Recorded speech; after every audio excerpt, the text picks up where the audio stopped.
Hey guys, Foxdrop here with a quick video on the different ward places you want to be warding when you are playing as a jungler.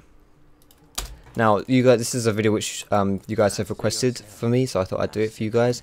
Just some of you guys aren't too sure about where you should be warding when you are playing in the jungle. And the first thing I want to say is that the hardest part, it's not really hard, but the biggest part about warding is not about where you should be warding necessarily. That's one part of it, but more importantly, in my opinion, is when you should be warding. When you should be warding is the bigger aspect to warding rather than where you should be warding. So jumping right into it, the first place which I think is the most important place to be warding is this place right here, this Wraith ramp. You can either ward it right there where I just chucked a ward, you can ward it in that bush there, or you can ward it right here. It doesn't really matter. It depends on your preference, I suppose, or depends what you can get your hands on. It doesn't really matter. Any one of these three positions. If you have a pink ward, then I would suggest putting it in one of the two bushes, just so you're more likely to see the enemy wards if your pink is in the bush. And also, I will say as well before I go any further that this is all done from blue side, of course. But if you are purple side, then everything is just reversed. So what I've just said here, then that is the same for down here, obviously. So the reason why this is such an important place to be warding, and you can be warding this pretty much 24/7, which goes against exactly what I said right at the beginning, but the reason why this is so important is because you get to see three important things from here. You see the enemy jungler when he's doing race, which means that you can see if he's coming down from mid lane. So if he runs like this and you know your mid's in trouble, you can see him if he runs up like this, you know your top is most likely in trouble. Or if he runs along this way, you know that he's probably going to go do his red buff, or that he's going for top or whatever. So basically this one ward here gives you a huge amount of information about where the enemy jungler is doing and what he's up to. And vision is just very, very important. Obviously, I'm not going to explain the merits of vision in general, because you know everyone knows how good vision is. It lets you make so many plays if you have good vision. So the second most important place to be warding is right here, the blue buff. Now the reason why I think this is so important is just because you will be so surprised how many blue buffs you can steal away from the enemy jungler. And some rioters raging at me. I'm sorry for being AFK in the game. The reason why this is so important is because you can steal so many blue buffs away from the enemy jungler, because oftentimes people aren't at the blue as soon as it spawns, and you can accurately come and steal this away. If you've got it warded, you know exactly when it spawns. It would be ideal if you have a rough idea of when it's spawning anyway, but you see it's up. You don't even need to like just steal it away yourself. If the enemy is donating it across to the mid laner, you can just smite steal this. The enemy mid laner won't have more damage than your smite will do as far as the nuke goes anyway. So you can just take this away. You just walk up, you smite it, you walk away, free blue buff. You would be really surprised at how often this happens, how often you can get away with that. Also, you want to be making sure you chuck that ward in the bush as well, because if the enemy laner sees you coming or something, enemy jungler sees you coming and drags their buff into the bush, you need to have that warded, else you will lose vision. So the third most important place is the dragon. Obviously, dragon is probably the objective which is most controlled by a jungler, especially early game. You will always want to have this warded whenever you can, just so you don't, if you lose this, it's a lot of gold for your team, so you always want to have this warded. And always, if you're warding it, shove wards in the corners like here and here. Because if there's a pink ward like right here where I'm standing, that pink ward won't see the wards which are in the dragon pit. So likewise, if you are pinking the dragon, which you should be doing as a jungler, make sure you pink inside. So like right here or something, or maybe a bit even deeper if you want to, because that will see all the wards inside the dragon pit. And my last point about dragon as well is this bush here.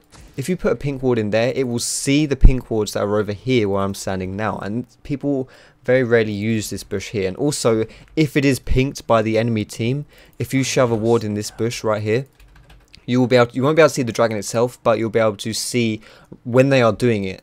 Which so it's, you know, beggars can't be choosers. You know, if you're lacking vision, then this bush really helps for that as well.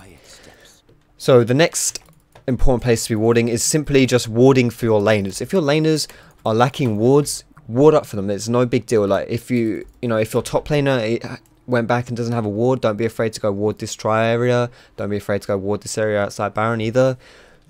Or your bot lane, it's unlike having with your bot because they have a support there, but basically if your laners aren't warding properly, just cover for them, just help them out with wards, because it benefits you directly, because they're not going to be dying as often. It also means, for example, if you see the enemy jungler going top, it means you may be able to take a dragon player or something like that, or if the enemy mid laner goes to roam, you can then go counter gank or go push down his tower, something like that. Always very, very useful.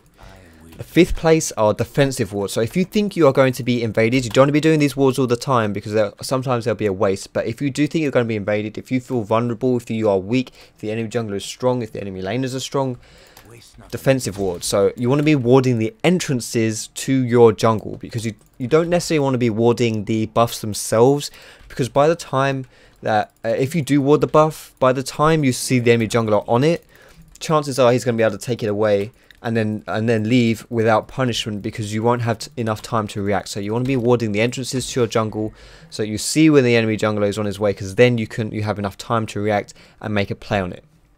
The 6th most important place, or just the 6th place to be ward in, this is one often goes underused quite a lot, but this is a lane ward, and this ward is very, very important. So you just, whenever you kill a tower or something, just put a ward down near its position, because you will see a lot. Can you see me alone? Holy shit!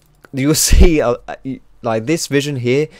Kind of, this is like one ward for the price of 2, because if someone runs down this way, then you know they're going here. If they run around this way, you know they're going around here. So you don't need 2 different wards in those places. You'll see where they're going. And the most important place to be, or time to be using this ward, obviously you don't want to be doing it when the towers are up, but if you please leave me alone. If you are killing the inhib, you've killed the inhib, always put a ward on the entrance here. It's really good to be warding the entrances to their base, so you know when they're running out of it. So you can, just, when they're going out to maybe catch people, or if they're going out to be caught, all that kind of stuff. It's just very, very useful ward positions. And the last place you should be warding, of course, is good old Naren Basher, Mr. Basher. So you want to have an oracles or a pink ward when you're warding Baron. The same for dragon, although you probably won't have an oracles because you can be taking that quite early on in the game. But you definitely want to have Baron de-warded from the enemy's point of view. You want to be getting rid of all their wards, and you want to just have it warded 20 minutes onwards. Always have Baron warded. It's very, very important for you to do that. And more importantly, if you are taking Baron, you need to just ward the crap out of everywhere. You want to have a million wards down whenever you, maybe not a million, that's a bit too much, but you want to have a lot of wards down whenever you're taking Baron. So if you're from my point of view, so from the blue side, definitely have this bush warded here, because then you'll see if they're poking you or like trying to steal it. Ideally have that bush warded, because they will see, if you will see them if they're coming. This bush as well, if they start coming around trying to fight you, you want to have this warded, because then you'll see them if they are kind of hiding in it. And more importantly, if you do fight them, you want to have this bush warded so that you don't lose vision on people.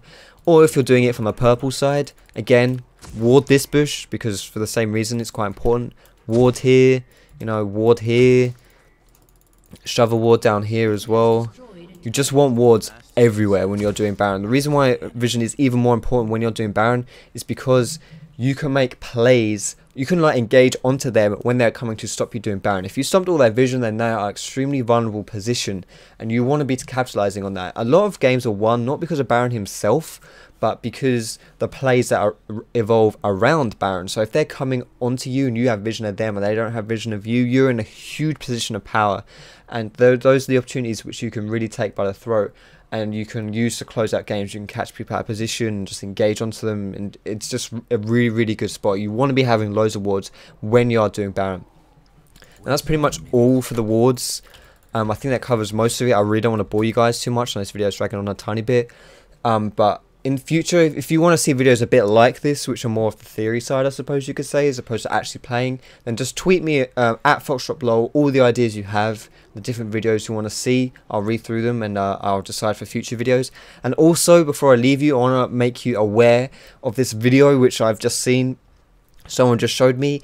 It is a real life League of Legends short film about Lee Sin, and Lee Sin is quite a sweetheart of mine. So.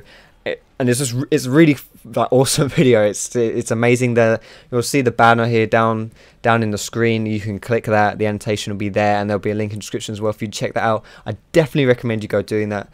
But thank you very much for watching this video, guys. Have a good day, and I will see you in my next video.